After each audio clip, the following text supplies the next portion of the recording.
Will the Nikon Z6 III be a mini Z8?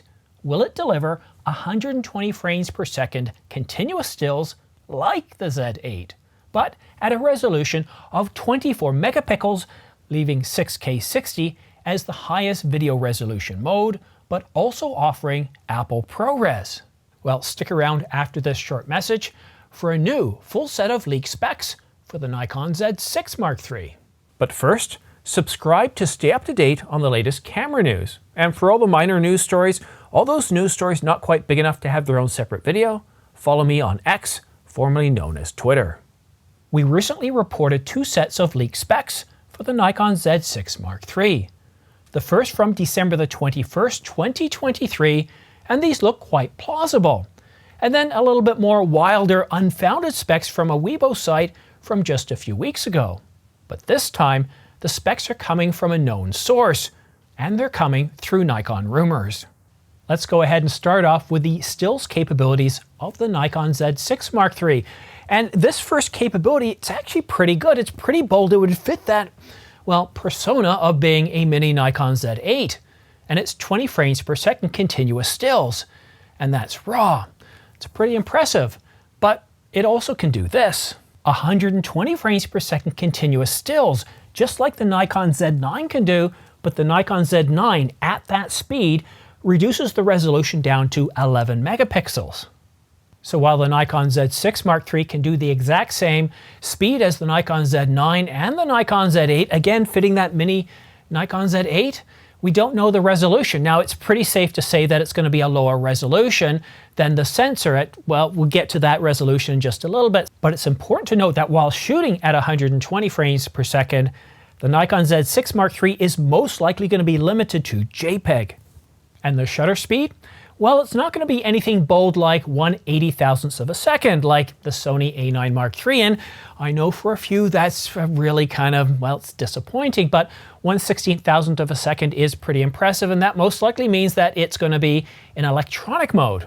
The only autofocus detail we're getting in these set of leaked specifications is the number of points, 299. But I think it's pretty safe to assume at this point that the autofocus system that's going to be in the Nikon Z6 III is going to be the same autofocus system that we find in the Nikon ZF or the Nikon Z8. And it's also plausible that Nikon could take that base autofocus system and maybe provide some other enhancements or improvements that we could see come out in a firmware update for the other aforementioned cameras. After all, it's not like they're made by Sony and would make people wait years and years for an, well, firmware update, is it? So what about stabilization, you might ask?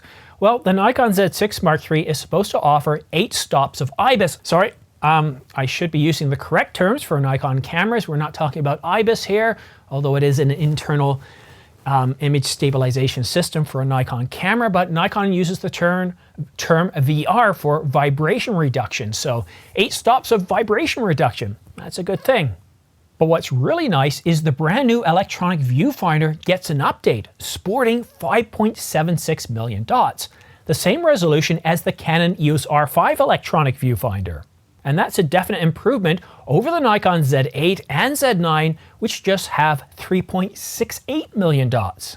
So once again, we keep seeing the parallels to a mini Nikon Z8, and when it comes to the EVF, well, it's not a mini Z8 and it's not a mini Z9. In fact, it's just a little bit better. So if you're buying the Nikon Z6 III and you've got it and your friends have got a Z8 or Z9, you can just tell them about how wonderful this new electronic viewfinder it is. It just seems to be more sharper and more detail, and, well, you can probably just tease them a little bit.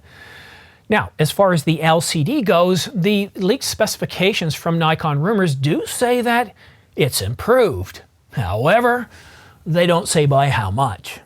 The sensor resolution of the Nikon Z6 III was rumored to be either 24.5 or 45 megapixels. Now, based on the latest leaked specifications from Nikon rumors, taking a look at the video specifications, the highest video resolution that we have is 6K at 60 frames per second. So that leads us to believe a resolution of somewhere in and around the, well, 24 to 32 megapixels. And that's in no way near a mini Nikon Z8, unless of course we're talking about a really mini Nikon Z8. We're not getting 8K.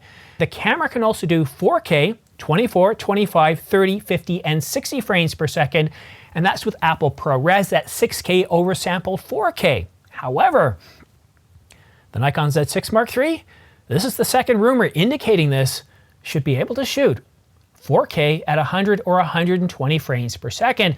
And that's a pretty bold capability in terms of video, because not a lot of cameras offer, well, 4K at 120 frames per second at less than, well, $3,000 or $4,000. It's a pretty expensive capability. So we do get Apple ProRes, we do get 6K oversample 4K, but it's not at the full 100 or 120. That's limited to around 60.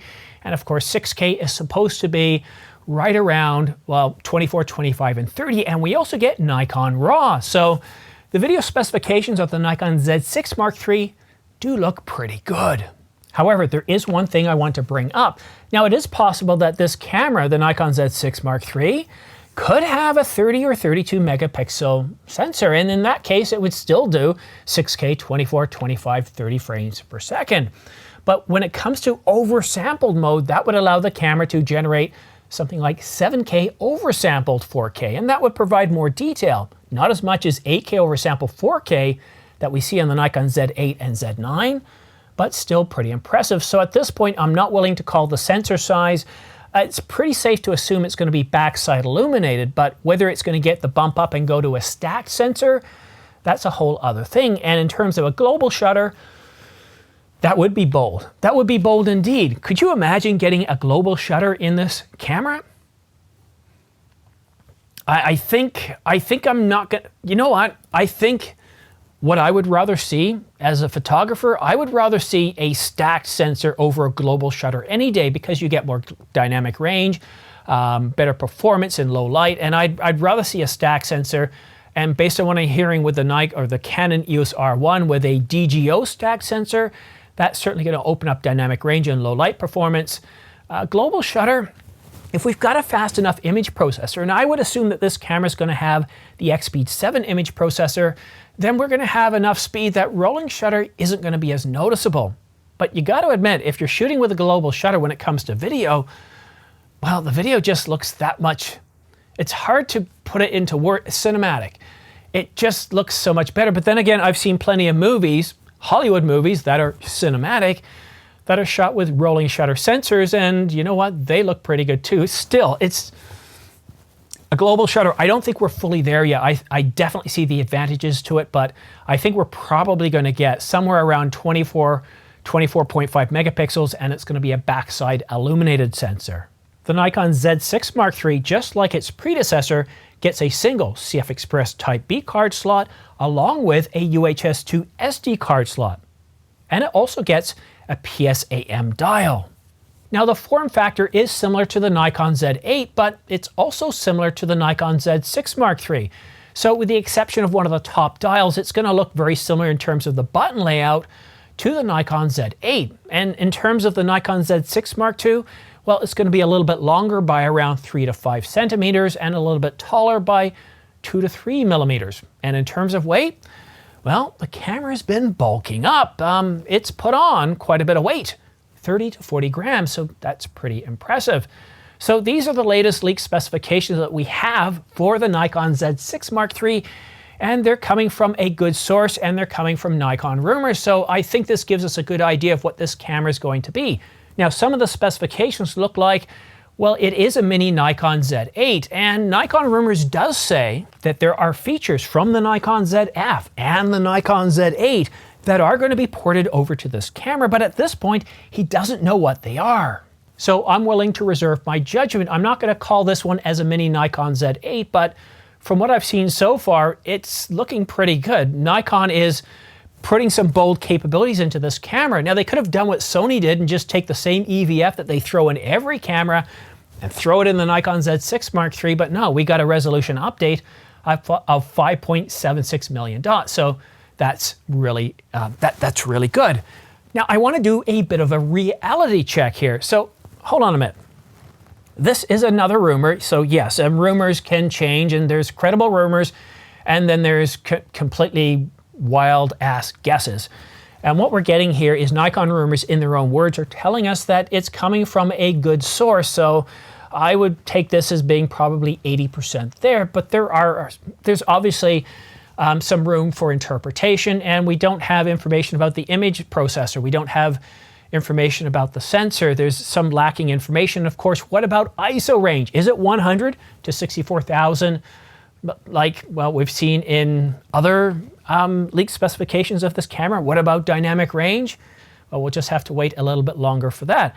There is one thing I do want to bring up, though. I've noticed somebody just sent this to my desk, and we've got some incredible sales on the Canon EOS R5, R3, and R6 Mark II. You want to pay attention to this even if you're a Nikon shooter, because this will likely force price discounts on the Z6 Mark II and Z7 Mark II.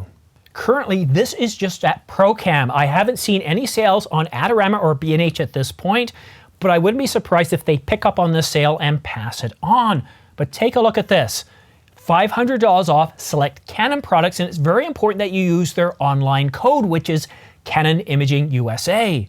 $500 off the Canon EOS R3, now $44.99. And the Canon EOS R5, which also got a recent price drop, is $400 off, now a regular price, not a refurb, $29.99. But ProCam didn't stop there. We also have sales on the Canon EOS R6 Mark II, now at a price of $19.99 body alone. And with the 24-105 f4, it's $30.99 and $22.99 with a 24-105 f4 to 7.1. So there you go, some pretty good deals and some pretty good news.